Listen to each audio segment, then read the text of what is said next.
What up, though? This is D from Bias Logic. We doing Insecure Season 3. Of course, I'm Team Lawrence. So we about to jump into the first episode. I had to edit this video a few times, but here it go. I was waiting for a very, very, very long time for Season 3 to come out. One of the first piece of news that I seen was this season was going to be about toxic black masculinity. A whole nother conversation. Next go around, I hear Lawrence ain't even gonna be there. So I'm just like, yo, what jersey am I wearing? I don't know what's going on. Yada yada yada yada. And I see my man's Daniel on the purge. So I'm just like, all right, he might be the way to go. So anyway, episode gets started. You know, just panning over the city of LA, and first thing you see, my man's Daniel getting it in. I ain't gonna lie, like.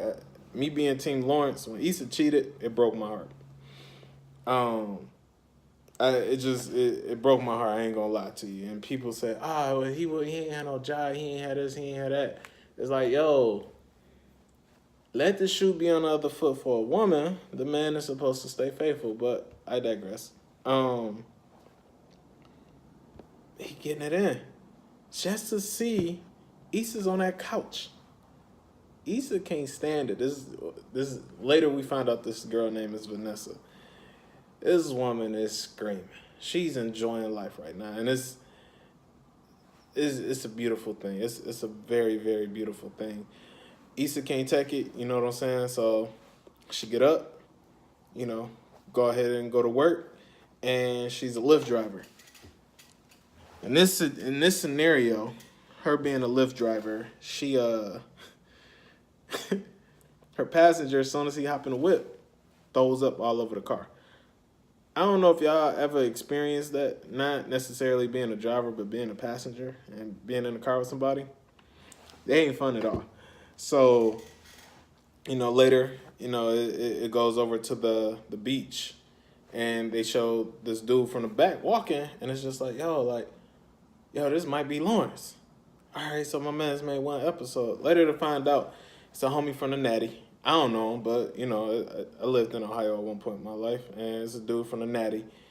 You know, got Molly out there on the beach, you know, spoiling her and all this, that, and the third. And, you know, she out here living her best life. And it's funny just comparing to season 1 when Molly had this quote-unquote broken pussy. Now, she got the juice. And she just got that juice. And she's just living.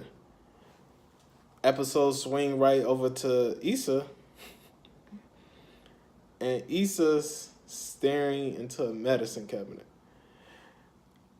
And it's funny because, you know, if you're a fan of the show, you know that's where Issa gets her pep talk in. That's where she talks her mess. She raps. You know, she do all that. And it's like she's staring at this medicine cabinet like, there's no damn mirror on this damn cabinet. And it is, I think for her, it might have been a wake-up call to just even think about, like, yo, I really had my own place to stay. I had my own life. I had a man, like, not, you know, obviously her. She had a man, yada, yada, yada, yada.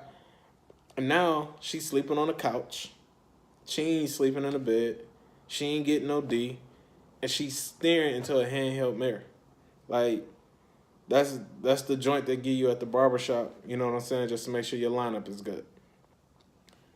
It was all bad. So Daniel, you know, it's his crib, you know what I'm saying? He goes to come in the bathroom. And Issa, obviously, she feels some type of way, so she brings it up. And it's like, oh, did she know I was here? And it's just like, well, it's this man's crib. Like, he not supposed to live his life because you there on the couch. Nah, man, you gotta respect that person's castle. Just like if he was sleeping on your couch and you wanted to have whatever dude you had come over, you want to be able to do your thing. Now, I think the heads up thing is fair. That is fair, because now sometimes you just want to know just to get somebody their space. But I think, you know what I'm saying, she was asking for a completely different reason. So next scene, of course, we got y'all.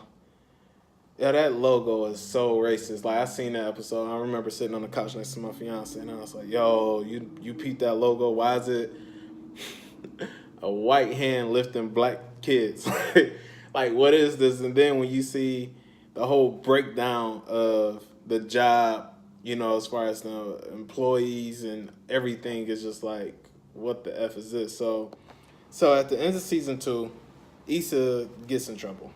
Frida is basically promoted. Issa's pulled.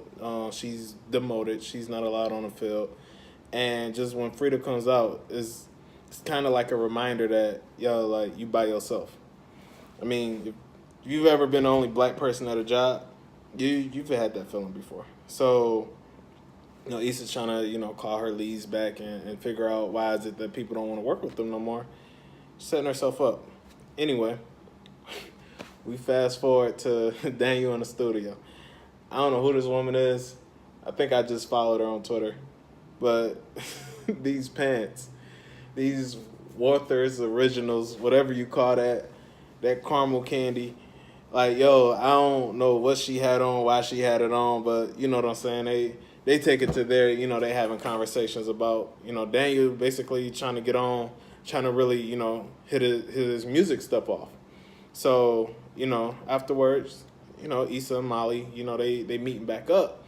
And you get this feeling, and you just kind of see, like, they at completely different points in their lives. Like, I don't know if, obviously you could tell they still friends, but even when they go out to eat, and Molly mentions to her, like, yo, you could have stayed with me. Like, you ain't have to put yourself in this situation.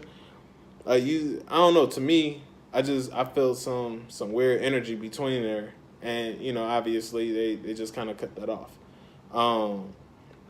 Lawrence bops over his sister. I said Lawrence. My man's Daniel bops over his sister's crib. And seems like everybody know about Issa staying with him. And obviously he's the only one that can't really see why Issa is actually still there. So, his sister is just trying to kick game to him, like, yo, you know why she there. Like, come on, y'all gotta be doing this, y'all gotta be doing that. What about your girl Vanessa? And he was like, yo, everything good. So my man's listening to music and off that brown. And anybody that love brown liquor know that if you mix brown liquor with brown women, it's this beautiful thing. So he gets in his feelings for a little bit. And I think he wanted to test the waters. So he tried to kiss Issa. Like clockwork, she pulls back. She ain't on it. And she's just like, nah, we ain't on that. You know why I'm here. We just friends. Like, nah, ain't none of that. Ain't that type of party. So he's just like, wow, okay. All right, cool. So, we get over to Molly, her and Joe. I don't even know how they still existing. Like, low-key, I thought during season 2, I thought he was lying about that whole open relationship thing. Until my man's wife called while he was laid up with Molly, and he just said, "Oh yeah, I'm still with Molly." Like yo, this is for real. Like, I know people. I know married people who swing. I know married people who do their thing. I know polygamy. Or I can't even think of the doggone term. I know people that participate in that and all that. But yo, like, Molly's obviously, she got feelings for dude. Even though I said, she got the juice, she doing her thing with everybody. She got feelings for my dude. So, she's trying to set some boundaries or whatever, just so she don't get her own feelings caught up, which I feel like is smart. Issa back at work, actually trying to do the right thing. It's like when you in that position, you supposed to take initiative, you supposed to do X, Y, Z, yada, yada, yada, yada. But her boss is like, nah, you the problem.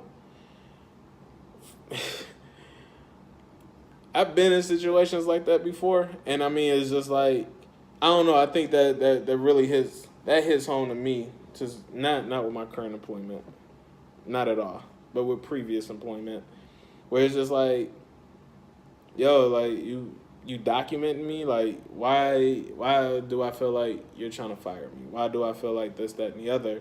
You want me to take initiative. I got demoted. What am I supposed to do to show that I'm ready and willing to get back out there? So, you know what I'm saying? We fast forward, Joe's still hanging around. Issa's like, yo, come rock with me. So they picking people up. They having fun. They pick my man's Nathan, whatever his name is. They like, oh, we about to take you over here. We about to do this. We about to do that. So then they make another stop, pick some dude up. And my man's first he get in. He trying to steal all the my dudes start rolling up. You know what I'm saying? Everybody like, nah, you ain't about to do that. Homie, like, F y'all. I'm about to do what I need to do. So Nate grabbed the blunt of my man's mouth and tossed it out the window. Obviously, like, honestly, when dude first got in the car and he looked at Nathan, he called him little man. Like, yo, when you grown, man, don't call no another man little man or something like that. Like, you're already being disrespectful. But like clockwork, Nate put them hands on him, hopped out the car, dipped out. So, you know what I'm saying? They trying to figure out what they gonna do with homie. Like, they ain't show him going to the hospital or nothing like that. But he definitely put them paws on him. So, it flies back over to Issa, because she did low-key text Daniel like, yo, what's up? Can I come back? He ain't answer. I mean, Vanessa obviously had Daniel all the way caught up. He ain't answer. My man's fell asleep. So Issa's obviously, she's feeling some type of way. But then she get mad. He apologized. And she turned around and like, yo, I still got feelings for you. I still got this. I still got that. And it's like, yo, like, pick one. Don't not make a whole separate video. That's a whole nother conversation. Yo, when you grown, I mean, nah, I ain't even gonna say that. I think that's weak. When you start being more aware of yourself, y'all like really, like, make a decision as to what it is you want. If somebody you want, tell them. If you don't want them, tell them. If your plans change, tell him something. But just to get mad at this man for doing his thing in his house, like, just because y'all had history, y'all had feelings, like, yo, you had an option. You had a choice. Your choice was, you had Molly, you had your brother. Yo, you ain't have to go off on Lawrence like that. But, I mean, shit, you chose to go to Daniel crib, and it's just like, yo, what you want this man to do? Especially you just played him the other day. So he ain't having it. You know what I'm saying? He move on.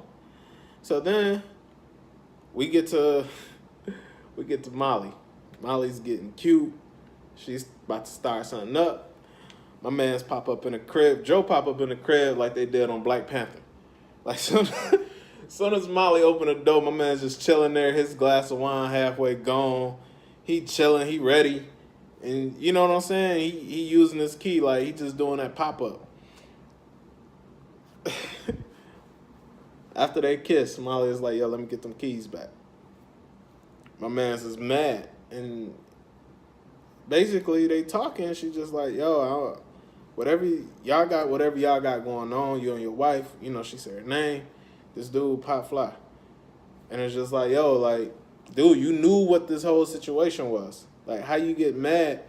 I don't want to do the light skin jokes, but it's like, dog, like, how you get mad at the fact that she ain't trying to be on it no more.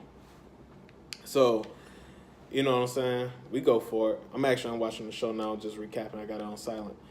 Fast forward and shit. Man, we finish off with Daniel and Issa sitting on the couch watching TV. Daniel get, you know what I'm saying? He get his little text message, a phone call or whatever. And, Issa stops him. And she's obviously, she's still feeling some type of way. She's trying to rekindle something. And she tries to say something to Daniel on his way out. He hit her with the roommate. And it's like, yo, it looked like she was about to stay in the crib, but she had the $250 bonus that she wanted to go ahead and scoop up. I don't blame her for that. All in all, my prediction, just off of episode 1, I know anything could change, anything could happen, everybody wants Daniel and Issa to get back together. I do not see it happening whatsoever at all. If anything, I'd be surprised if Daniel made it to season 4. As far as Issa, I think Issa's probably gonna get fired. I think Issa's gonna move away from We Got Y'all, and she gonna be doing Lyft, or she gonna be doing something else. I think Molly is done with Dro, and yeah, because Lil Rel wouldn't be back in it. I think his name was Quentin last season because he got his show. He got his own show going on right now. That would have been dope though, had him come back from Chicago. But I think Molly is actually gonna start to find something, and Issa, I think she might fall back into a phase. She might fall back into that whole phase. Her and her sandbox. I think she might have fun a little bit, but I think this whole season might be her kind of going back and forth with Daniel, try to figure out that whole situation, and it's just gonna end up as nothing. Like,